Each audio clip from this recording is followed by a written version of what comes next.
Bom dia, Paulo Moura, cientista político, 11 de junho de 2021. E no momento em que eu estou gravando este vídeo, o STF estava em vias de liberar a Copa América no Brasil. Ao contrário do que muita gente pensava aí nas minhas redes, eu sempre achei que eles iam liberar. Mas o STF está liberando tudo e liberou também o governador do Amazonas, Wilson Lima, de comparecer à CPI da pandemia. Vou explicar a lógica da conduta do STF, mas antes gostaria de agradecer a você que está doando pelo Pix e pela conta bancária do canal. A sua doação está ajudando a ampliar a estrutura do canal, ampliar o alcance dos vídeos que eu produzo aqui, e esse é o único canal no YouTube que faz análise política com viés conservador, à luz da ciência política e da teoria da comunicação, em vídeos curtos. Se você já doou esse mês, o meu muito obrigado. Se não doou ainda, acostume-se a pingar um trocadinho aqui todo mês, ok? E se você ainda não se inscreveu no meu canal do Telegram, o Dextra by Paulo Moura, convido você a fazê-lo. Lá eu posto diariamente os links das notícias e análises do meu site, o dextra.jor.br, e logo cedinho da manhã os links dos vídeos que eu posto aqui no canal. Muito bem, gente. Como se explica que o STF tenha votado, entre aspas, a favor do governo, liberando a Copa América, ao contrário do que muita gente pensava, e contra o governo, liberando o governador do Amazonas, Wilson Lima, de comparecer à CPI? A questão está num jogo de aparências que o STF quer transmitir à sociedade a ideia de que ele é neutro e isento e nem sempre vota contra o governo. Uma no cravo e uma na ferradura. Na questão menos importante, que é a questão da Copa América, votaram a favor do governo.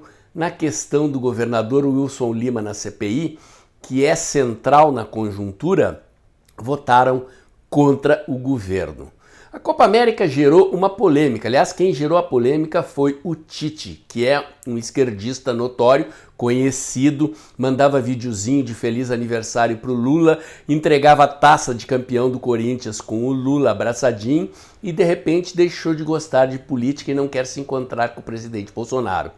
Mas bastou a imprensa especular com a demissão do Tite e a convocação de Renato Gaúcho para ser técnico da seleção brasileira, que o bravo e corajoso Tite recuou das suas posições, seguidos pelo Screte Canarinho, que é convocado pelo Tite. Ora, que coincidência, se troca o técnico, troca a escalação do time, ou boa parte dela, todo mundo recuou e de repente passaram a criticar a Conmebol, quando no início dessa confusão toda era criticando o governo do presidente Bolsonaro pela decisão de acolher a Copa América no Brasil. Essa questão, portanto, tem importância secundária em relação à questão da CPI.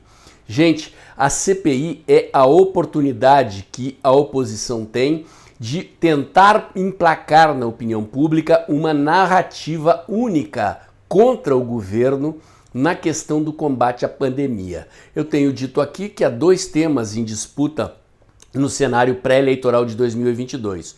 Um é a questão da saúde, outro é a questão da economia. O governo Bolsonaro tem sido atacado duramente na questão da saúde e tem se saído muito bem na questão da economia. O presidente sempre defendeu empresas e empregos e o PIB está crescendo, o emprego está crescendo, o presidente está bem na foto. E como eu tenho dito aqui nas minhas análises, à medida em que a pandemia decai e a economia decola, o presidente Bolsonaro vai se aproximando de 2022 com grandes chances de se reeleger. E esse é o desespero da oposição, o desespero da mídia e o desespero do STF. Se o governo consegue emplacar 9 governadores em sequência, sentados no banco da CPI, dando explicações sobre o que fizeram com o dinheiro que o governo federal mandou para os seus estados para o combate à pandemia e foi desviados para outros fins, significa que a CPI ficaria 1 ou 2 meses ouvindo governadores e, consequentemente, toda a onda negativa que o noticiário está produzindo contra o governo se viraria contra a oposição, contra os governadores, ou seja, a pauta da mídia teria que obrigatoriamente continuar relatando os acontecimentos da CPI e os acontecimentos da CPI com os governadores sentados lá favoreceriam o governo e prejudicariam a oposição. A CPI está batendo cabeça, cada dia eles tentam uma coisa nova, uma jogada nova, quebraram o sigilo agora do ex-ministro Pazuello, do ex-ministro Ernesto Araújo, sem a menor justificativa. Não vão encontrar nada de novo, vão continuar batendo cabeças, mas vão tentar continuar mantendo o governo no centro do alvo. Eu posso apostar que os outros 8 governadores convocados serão liberados na esteira da liberação de Wilson Lima. Logo, se o STF liberou um, que é o mais comprometido de todos, Wilson Lima está em vias de ser cassado pelo próprio STF em função do Covidão. Ele pode perder o mandato pelo STF e o STF liberou ele de sentar na CPI. Óbvio que todos os outros governadores, que inclusive já entraram no STF para não ter que depor, vão utilizar como precedente a decisão favorável a Wilson Lima. Este é o STF que temos. Eles tentam disfarçar, liberaram a Copa América, que tem interesse secundário, daqui a pouco o campeonato termina, é passado e a CPI continua ainda por mais 60 dias, um pouco menos, se não for prorrogada por mais 90 dias depois, que podem ter certeza é o que a oposição vai tentar.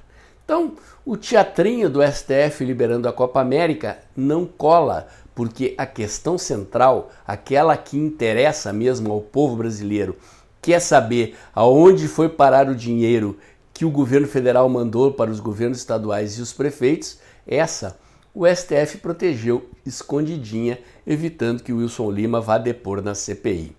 Enfim, é o que temos. Um jogo mais ou menos previsível. Muita gente achava que o STF ia proibir a Copa América também. Mas aprovaram a Copa América porque a Copa América vai passar e não tem nenhuma importância política como tem para a oposição a CPI. É o que temos por hoje. Gostou? Entendeu o jogo? Então faz um pix aí, ajuda o canal a crescer, curte, comenta, compartilha, bota o dedãozinho lá, aperta o sininho para o YouTube avisar você quando tem vídeo novo no canal, inscreva-se no meu canal do YouTube e volte sempre, porque todo dia de manhã cedinho tem vídeo novo aqui no canal. Até!